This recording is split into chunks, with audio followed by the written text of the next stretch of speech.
আসসালামু আলাইকুম। আপনি কি কখনো লক্ষ্য করেছেন নামাজে দাঁড়ানোর আগে সবকিছু স্বাভাবিক থাকে, কিন্তু তাকবীর বলার সঙ্গে সঙ্গে হঠাৎ দুনিয়ার হাজারো চিন্তা মাথায় চলে আসে। কখনো ব্যবসার কথা, কখনো পড়াশোনার কথা, কখনো পুরনো স্মৃতি, আবার কখনো এমন সব চিন্তা আসে যা নামাজের বাইরে কখনোই মনে পড়ে না।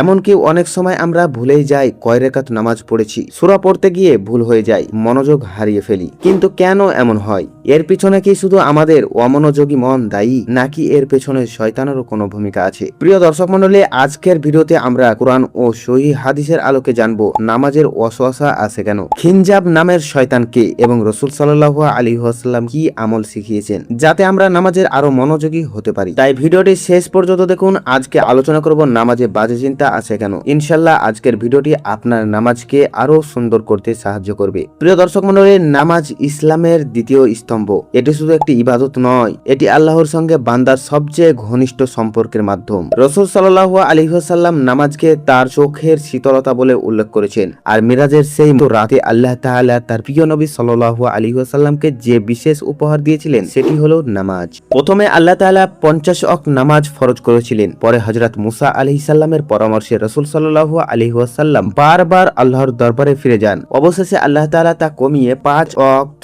নির্ধারণ করেন। কিন্তু তার অসীম দয়ায় এই 5 ওয়াক্ত নামাজের সব 50 ওয়াক্তের সমানই রেখে দেন।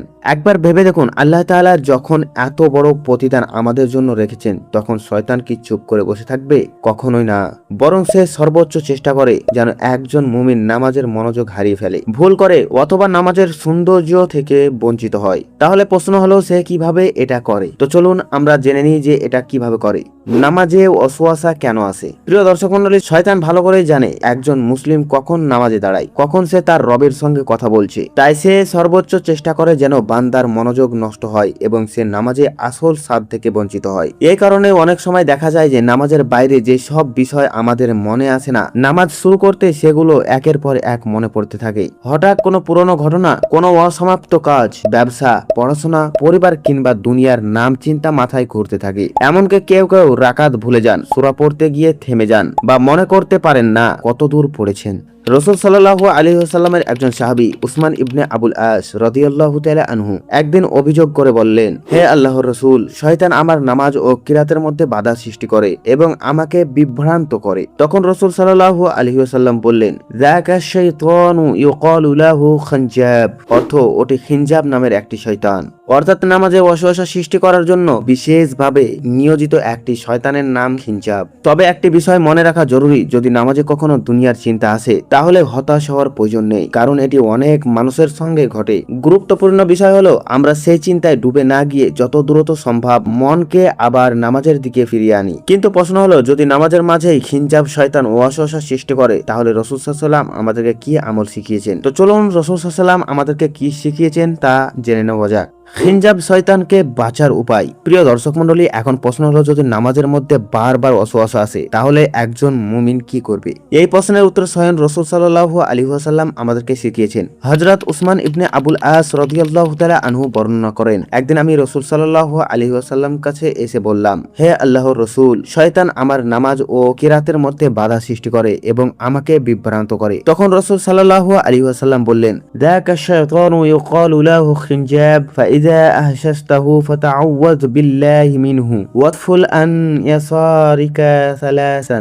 অর্থ, এটি খিনজাব নামের একটি শয়তান। যখন তুমি তার উপস্থিতি অনুভব করবে তখন আল্লাহর কাছে তার অনিষ্ট থেকে আশ্রয় চাইবে এবং তোমার বাম দিকে 3 বার হালকাভাবে শুকনো থুতু মতো ফু দেবে। হযরত উসমান রাদিয়াল্লাহু তাআলা আনহু বলেন, আমি রাসূল সাল্লাল্লাহু আলাইহি ওয়াসাল্লামের নির্দেশে অনুযায়ী আমল করলাম। এরপর আল্লাহ তাআলা আমার কাছ থেকে সেই সমস্যা দূর করে দিলেন। এখানে একটি বিষয় ভালোভাবে বুঝে নেওয়া দরকার। রাসূল সাল্লাল্লাহু আলাইহি ওয়াসাল্লাম যে থুতু শব্দটি বলেছেন, এর অর্থ জোরে থুতু ফেলা নয়, বরং খুব হালকাভাবে শুকনো ফুয়ের মতো বাম দিকে করা। তাই আপনি যদি মসজিদে থাকেন বা পরিষ্কার জায়গায় নামাজ পড়েন, তাহলে কাউকে বিরক্ত না করে বা নোংরা না করে সুন্নাহ অনুযায়ী অত্যন্ত হালকাভাবে বাম দিকে ইশারা করে ফু দেওয়াই যথেষ্ট। এর পাশাপাশি মনে মনে বলবেন, আউযু বিল্লাহি মিনাশ শাইতানির রাজিম, অর্থ, আমি বিতাড়িত শয়তান থেকে আল্লাহর কাছে আশ্রয় প্রার্থনা করছি। এছাড়াও নামাজে মনোযোগ বাড়ানোর জন্য কয়েকটি বিষয় সব সময় মনে রাখবেন। নামাজে দাঁড়ানোর আগে সুন্দরভাবে ওযু করুন। আজান ও ইকামতের পর দুনিয়ার কথা যতটা সম্ভব ভুলে যাওয়ার চেষ্টা করুন। যে আয়াত ও দোয়াগুলো পড়ছেন সেগুলোর অর্থ মনে করার চেষ্টা করুন। রুকু, সেজদা ও তাশাহুদ ধীরে ধীরে আদায় করুন। তাড়াহুড়ো করলে মনোযোগ আরো কমে যাবে। মনে রাখবেন, শয়তানের সবথেকে বড় লক্ষ্য হলো আপনাকে নামাজ থেকে দূরে সরিয়ে দেওয়া। তাই ওয়াসওয়াসা এলেই হতাশ না হয়ে রাসূল সাল্লাল্লাহু আলাইহি ওয়াসাল্লামের শেখানো এই সুন্নাহর উপরে আমল করুন এবং আল্লাহর কাছে সাহায্য প্রার্থনা করুন। নামাজে মনোযোগ বাড়ানোর উপায়। প্রিয় দর্শক মণ্ডলী, একটি বিষয় সবসময় মনে রাখবেন, নামাজে ওয়াসওয়াসা আসা মানে আপনার নামাজ কবুল হবে না এমন নয়, বরং শয়তান সাধারণত সেই ইবাদতেই বেশি বাধা সৃষ্টি করে যে ইবাদতে মর্যাদা বেশি। তাই ওয়াসওয়াসা এলে হতাশ হবেন না, বরং বারবার নিজের মনকে আল্লাহর দিকে ফিরিয়ে আনুন। এটাই একজন মুমিনের কাজ।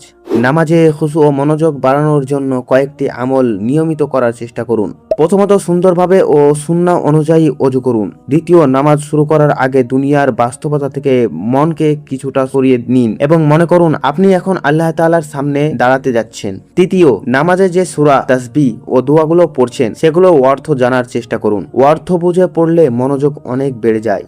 চতুর্থ, রুকু, সেজদা ও অন্যান্য রুকুন ধীরে ধীরে আদায় করুন। তাড়াহুড়ো করে নামাজ শেষ করার চেষ্টা করবেন না। আর যদি কখনো নামাজের মধ্যে আরো শয়তানের ওয়াসওয়াসা অনুভব করেন, তাহলে রাসূল সাল্লাল্লাহু আলাইহি ওয়াসাল্লামের শেখানো সুন্নাহ অনুযায়ী আল্লাহর কাছে আশ্রয় প্রার্থনা করুন এবং খিঞ্জাব শয়তানের কুমন্ত্রণা থেকে বাঁচার আমল করুন। মনে রাখবেন, শয়তানের উদ্দেশ্য হলো আপনাকে আল্লাহর স্মরণ থেকে দূরে সরিয়ে দেওয়া, আর একজন মুমিনের কাজ হলো প্রতিবারই আল্লাহর দিকে ফিরে আসা। আল্লাহ তাআলা পবিত্র কোরআনে বলেছেন, ইন্না কাইদাশ শাইতানা কানা যায়ীফা, নিশ্চয়ই শয়তানের কৌশল দুর্বল। তাই শয়তান যতই অসহসা দিক না কেন, আল্লাহর সাহায্য ও সুন্নাহর অনুসরণ করতে তার কুমন্ত্রণা থেকে রক্ষা পাওয়া সম্ভব ইনশাআল্লাহ। আল্লাহ তাআলা যেন আমাদেরকে সবাইকে ভালোভাবে সুন্দরভাবে 5 ওয়াক্ত নামাজ আদায় করার তৌফিক দান করুন। শয়তানের ওয়াসওয়াসা থেকে আমাদেরকে হেফাজত করুন, আমাদের অন্তরকে ঈমানের আলোকে আলোকিত করুন এবং আমাদের সব ইবাদত কবুল করুন। আমিন ইয়া রাব্বুল আলামিন। ভিডিওটি যদি আপনার উপকার আসে তাহলে অবশ্যই একটি লাইক দিন, কমেন্টে আলহামদুলিল্লাহ লিখে আপনার মতামত জানান এবং আপনার পরিবার ও বন্ধুদের সঙ্গে শেয়ার করুন, যাতে তারাও এই গুরুত্বপূর্ণ বিষয়টি জানতে পারে। তো আজকে এই পর্যন্তই। সকলে ভালো থাকবেন, সুস্থ থাকবেন। দেখা হবে